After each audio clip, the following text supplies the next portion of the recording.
Hi friends, Mahabharatam మనకు మహాకావ్యం. ఇతిహాసమే కాదు, నీతిని బోధిస్తుంది, జీవన విధానాన్ని నేర్పిస్తుంది. అంతేకాకుండా పరిస్థితులు విభిన్నంగా ఉన్నప్పుడు ఎలా ప్రవర్తించాలి, పరిణామాలను ఎలా ఎదుర్కోవాలి అనే విషయాలను తెలియజేస్తుంది. ఇదే సమయంలో మహాభారతం మంచి చెడులకు మధ్య తారతమ్యాలను గుర్తించి పరిస్థితులకు అనుగుణంగా ఎలా గడపాలో తెలుపుతుంది. అంతేకాకుండా నిర్ణయాలు తీసుకునే విషయంలోనూ సహాయపడుతుంది.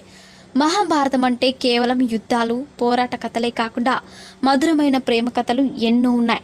వాటిలో బాగా ఆకర్షించే కొన్ని ప్రేమ కథలు ఇప్పుడు మనం చూద్దాం. మహాభారతంలో శ్రీకృష్ణుడు రుక్మిణీల వివాహం గురించి ముందుగా చెప్పుకోవాలి.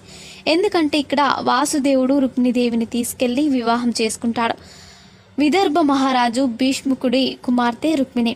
భీష్మకుడు జరాసంధుడికి సామంతుడు. అయితే రుక్మిణీదేవి శ్రీకృష్ణుడు ఒకరినొకరు ఇష్టపడతారు.